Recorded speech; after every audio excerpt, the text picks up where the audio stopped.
दोस्तों नमस्कार, स्वागत है आपका हमारे YouTube चैनल में। मैं हूं सौर Singh, author of life 0 to 100। और दोस्तों आज की इस वीडियो के अंदर मैं एक किताब $1,000,000 वीकेंड का जो भी नोट्स है, इस किताब को पढ़ते समय जो भी मैं नोट्स इस किताब में हाईलाइट किया है उसको आपके साथ शेयर करूंगा। तो अपने साथ एक डायरी और पेन लेकर बैठिए और हर एक पॉइंट को नोट कीजिए। ये किताब बोलती है कि केवल 48 घंटे में 7 फिगर बिजनेस कैसे शुरू करें। तो जो नोहा कज़न है, सबसे पहले इनके बारे में जान लेते हैं थोड़ा सा। तो ये फेसबुक में, जब फेसबुक शुरुआती समय में था, जब स्टार्ट हुआ था, तो उसमें एम्प्लॉय थे और इनका कम से कम 10% शायद हिस्सा इक्विटी उस फेसबुक में था। लेकिन मार्क जकरबर्ग ने किसी कारण से इनको उससे निकाल दिया। फिर भी इन्होंने बहुत सारे बिजनेस अपना बिल्ड किया खुद से। तो ये जो किताब है, ये 3 पार्ट में है। सबसे पहला पार्ट है स्टार्ट इट, यानी कि कैसे किसी भी कंपनी को आप स्टार्ट करेंगे। सेकेंड पार्ट है बिल्ड इट, यानी कि कैसे उसको अच्छे तरीके से बिल्ड करेंगे। और थर्ड पार्ट, आखिरी पार्ट है ग्रो इट, कि कैसे आप स्टेप बाय स्टेप अपने बिजनेस को ग्रो करेंगे। तो चलिए आगे बढ़ते हैं और समझने की कोशिश करते हैं। पार्ट 1 से हम लोग आगे बढ़ेंगे, यानी कि स्टार्ट इट, यानी कि किसी भी कंपनी को आप स्टार्ट कैसे करेंगे। तो जो भी इसमें मेरा नोट्स है, केवल वही मैं आपके साथ शेयर करूंगा। अगर विस्तार से, डिटेल से इस किताब को पढ़ना चाहते हैं तो आप इसको खरीद कर पढ़ सकते हैं। तो एक पॉइंट मैंने हाईलाइट किया है, marketing is easy when you have a great product. यानी कि ये कहते हैं कि मार्केटिंग तब आसान हो जाता है जब आपके पास एक ग्रेट, यानी कि महत्वपूर्ण, उपयोगी प्रोडक्ट होता है। तो इसलिए मार्केटिंग से ज़्यादा सबसे पहले फोकस कीजिए आप अपने प्रोडक्ट के ऊपर।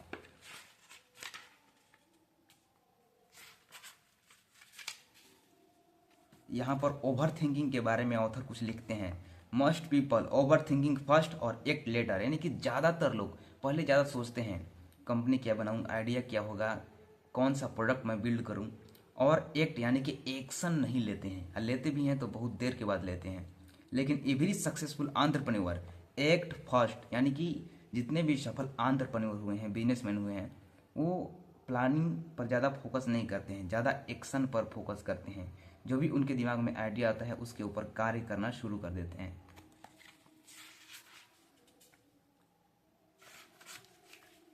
तो यहाँ पर चैप्टर नंबर 1 खत्म हो जाता है।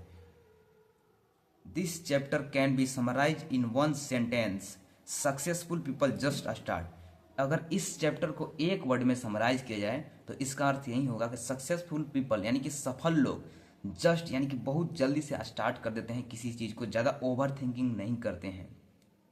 यहाँ पर मैंने कुछ नोट्स तैयार किए हैं, उसको मैं आपके साथ शेयर कर रहा हूँ। तो फर्स्ट लर्निंग मेरा है stop over thinking, just start now. यानी कि ज़्यादा सोचना बंद कीजिए और कुछ भी आप स्टार्ट कीजिए जल्दी। Just do it now. Only thinking गलत है, केवल सोचते रहना गलत है। एक्शन फर्स्ट, ये सही है। अब चैप्टर 2 के अंदर हम आगे बढ़ते हैं। तो यहाँ पर ये अपने डैड का एक स्टोरी शेयर करते हैं कि इनके डैड जो थे वो सेल्समैन थे, सेल्स का काम करते थे। और सेल्स में आप जानते हैं कि सबसे ज़्यादा रिजेक्शन मिलता है। एवरेज अगर आप 10 लोगों से मिलते हैं तो लगभग 8 से 9 लोग आपको रिजेक्ट ही कर देते हैं। तो इनके डैड इनको बोलते हैं कि सेट रिजेक्शन गोल, यानी कि असफल होने का गोल सेट करो। तुम्हारा गोल ये नहीं होना चाहिए कि मैं सफल हो जाऊंगा, ये गोल नहीं होना चाहिए कि आज 10 सेल्स क्लोज करूंगा।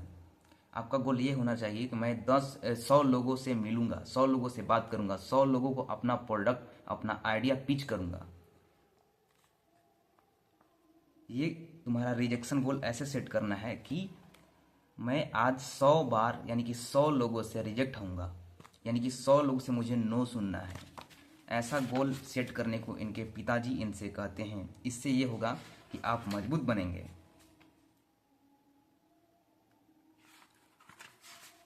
ये भी चैप्टर बहुत छोटा है। यहाँ पर भी मैंने कुछ नोट्स तैयार किए हैं, उसे मैं आपके साथ शेयर कर रहा हूँ। तो फर्स्ट लर्निंग है चैप्टर नंबर 2 से मेरा, लव रिजेक्शन एंड फेलियर, यानी कि अस्वीकृति से और असफलता से प्यार कीजिए। सेट रिजेक्शन गोल, यानी कि असफल होने का गोल सेट कीजिए कि मुझे आज 10 लोगों से असफल होना है, यानी कि 10 लोगों को अपना बिजनेस प्लान, अपना बिजनेस, अपना आइडिया पिच करना है और 10 लोगों से रिजेक्ट होना है। इस प्रकार का गोल सेट कीजिए। और बोलते हैं सेलिंग के बारे में यहाँ पर एक लिखते हैं कि सेलिंग, केवल सेलिंग गलती है। हेल्पिंग, या आप ये कीजिए कि आप हेल्प करने की भावना से किसी भी व्यक्ति के पास जाइए। आप कुछ बेचने के माध्यम से लोगों के पास मत जाइए कि उसको बेचना है और पैसा कमाना है। आप इस भावना से उनके पास जाइए कि उनकी कोई भी प्रॉब्लम को सॉल्व करना है, और जब आप उनके प्रॉब्लम को सॉल्व करेंगे तो लोग आपको ऑटोमेटिक पे करेंगे। बी परसिस्टेंस, यानी कि दृढ़ बनिए, अपने जो भी लक्ष्य है उसके ऊपर दृढ़ बनिए। और नेक्स्ट हम लोग चैप्टर नंबर 3 के अंडर बढ़ते हैं। Customer want solution not idea, यानी कि कस्टमर को आपके आइडिया से कोई मतलब नहीं है, उसको अपना सोल्यूशन चाहिए। जो भी प्रॉब्लम है उसको सॉल्व करना चाहता है आपका कस्टमर, उसे आपके आइडिया से मैटर नहीं है। यहाँ पर मैंने लिखा है PSP, ध्यान से देखिए, यानी कि कोई भी प्रोडक्ट बनाइए तो प्रॉब्लम सॉल्विंग प्रोडक्ट बनाइए। P मतलब प्रॉब्लम, S मतलब सॉल्विंग, P मतलब प्रोडक्ट। ऐसा प्रोडक्ट बनाइए जो लोगों के बर्निंग प्रॉब्लम को सॉल्व करे। ऐसा प्रॉब्लम जो लोग खुद से सॉल्व नहीं कर पा रहे हैं, उस प्रॉब्लम को सॉल्व करना है। आगे बढ़ते हैं और जो भी आइडिया नोट्स है मेरा, इसमें आपके साथ मैं शेयर करता हूँ। यहाँ पर मैंने लिखा है, आप देख सकते हैं, कस्टमर फर्स्ट अप्रोच। अब कस्टमर फर्स्ट अप्रोच क्या होता है, इसको समझने की कोशिश करेंगे हम लोग। कस्टमर फर्स्ट अप्रोच का मतलब क्या होता है।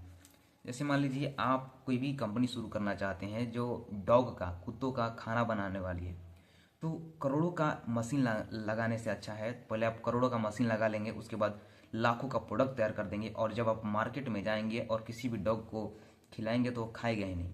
तो इससे क्या होगा कि करोड़ों का नुकसान हो जाएगा। तो कस्टमर फर्स्ट अप्रोच ये बोलता है कि करोड़ों का आप मशीन मत कीजिए, सबसे पहले करोड़ों का माल मत तैयार कीजिए, प्रोडक्ट मत तैयार कीजिए। सबसे पहले अपने घर से ही शुरुआत कीजिए, छोटा शुरुआत कीजिए, और पहले जो भी आपका प्रोडक्ट है उसको टेस्ट कीजिए, तैयार कीजिए, और ले जाकर डॉग को चखाइए। अगर वो उसको पसंद करता है, उसके बाद आप मशीनरी में सबसे ज़्यादा इन्वेस्ट कर सकते हैं, करोड़ों का मशीन खरीद सकते हैं या बहुत ज़्यादा माल तैयार कर सकते हैं। इसलिए सबसे पहले कस्टमर फर्स्ट अप्रोच को आपको ध्यान में रखना चाहिए। सबसे पहले कस्टमर को ध्यान में रखिए और उसके अनुसार प्रोडक्ट तैयार कीजिए। ये नहीं कि करोड़ों का प्रोडक्ट तैयार कर दिए और जब आप मार्केट में गए तो कस्टमर उसको पसंद ही नहीं कर रहा है। और नेक्स्ट आगे हम लोग बढ़ते जाते हैं, बिकम ए प्रॉब्लम सीकर। कुछ नोट्स यहाँ पर बोल रहे हैं, सॉल्व योर ओन प्रॉब्लम, अपने खुद की। देखिए कोई भी बिजनेस शुरू होता है प्रॉब्लम से, तो खुद के लाइफ के अंदर भी देखिए कोई प्रॉब्लम ऐसा है जिसे मैं सॉल्व कर सकता हूँ। खुद के लाइफ के अंदर झांकिए, देखिए कोई प्रॉब्लम आपका है जो और सारे लोगों का भी प्रॉब्लम है, तो उसको सॉल्व करने की कोशिश कीजिए। यहाँ कुछ अगर नोट्स है उसको मैं आपके साथ शेयर करता हूँ, 1 मिनट। यहाँ पर आप देख सकते हैं कुछ नोट्स है मैंने तैयार किए हैं, आपके साथ स्टेप बाय स्टेप इसको मैं समझाता हूँ। तो किसी भी बिजनेस की शुरुआत कैसे होती है, स्टेप बाय स्टेप आप इसके अंदर समझ जाएंगे। ध्यान से सुनिएगा और नोट कीजिएगा। सी द मार्केट प्रॉब्लम, यानी कि मार्केट में लोगों के प्रॉब्लम को देखिए। ऑब्जर्व द मार्केट प्रॉब्लम, और ऑब्जर्व कीजिए कि मार्केट में लोगों की समस्या क्या है, लोगों की प्रॉब्लम क्या है, लोगों की ज़रूरत क्या है, उसको ध्यान से देखिए और ऑब्जर्व कीजिए। और ये आपके घर के अंदर भी हो सकता है, किसी व्यक्ति की प्रॉब्लम है, किसी भी व्यक्ति की कोई नीड है, और देखिए क्या वो बहुत सारे लोगों की नीड है। उसके बाद नंबर 3 स्टेप आपको ध्यान देना है, सॉल्व द मार्केट प्रॉब्लम। अब जो भी मार्केट में प्रॉब्लम आपको दिख गया है उसको सॉल्व करने की कोशिश कीजिए। नंबर 4, क्रिएट PSP, यानी कि प्रॉब्लम सॉल्विंग प्रोडक्ट क्रिएट कीजिए, बनाइए। और नंबर 5, रन योर बिजनेस, अपने बिजनेस को रन कीजिए। अब से मैं दोहरा दे रहा हूँ, ये लास्ट होगा, इसके बाद इतना और बच जा रहा है, तो इसके ऊपर वीडियो कभी नेक्स्ट वीडियो में मैं आपको समराइज करूँगा, क्योंकि अभी तक यहाँ तक ही मैंने कंप्लीट किया है। तो ध्यान से सुनिएगा। See the market problem, number 1 see the market problem, market के प्रॉब्लम को देखिए। Number 2, solve the market problem. Number 3, create PSP। और लास्ट, रन योर बिजनेस, अपने बिजनेस को रन कीजिए। और यहाँ पर मैंने लिखा है आइडिया और प्रॉब्लम, ध्यान से देखिए केवल आइडिया ही इम्पोर्टेंट नहीं है, आइडिया से कोई भी बिजनेस बड़ा नहीं होता है। इंडिया में सबसे बड़ा प्रॉब्लम यह है लोगों की, जो बिजनेस करना चाहते हैं तो ये खोजते हैं कि कोई बेहतर आइडिया मिल जाए, कोई बढ़िया आइडिया मिल जाए, तब मैं अपना बिजनेस शुरू करूँगा। क्यों? लेकिन कोई भी बिजनेस केवल आइडिया से बड़ा नहीं होता है। प्रॉब्लम जब तक आप लोगों को नहीं ढूंढ पाएंगे और प्रॉब्लम को सॉल्व नहीं करेंगे, तब तक आप अपने बिजनेस को ग्रो नहीं कर सकते हैं। इसलिए आइडिया से ज़्यादा लोगों के प्रॉब्लम पर ध्यान दीजिए। दोस्तों, ये थी मिलियन डॉलर वीकेंड की कुछ समरीज, और भी इसमें बहुत कुछ सीखने के लिए है। तो नेक्स्ट वीडियो में इसके ऊपर हम लोग बात करेंगे। तब तक के लिए इस चैनल को सब्सक्राइब कर लीजिए, और अगर आप मेरे किताब का ईबुक लेना चाहते हैं तो व्हाट्सएप नंबर दिख रहा होगा, उस पर मैसेज कीजिए, मैं अपने किताब का भी ईबुक आपको शेयर कर दूंगा। यहाँ तक वीडियो देखने के लिए धन्यवाद।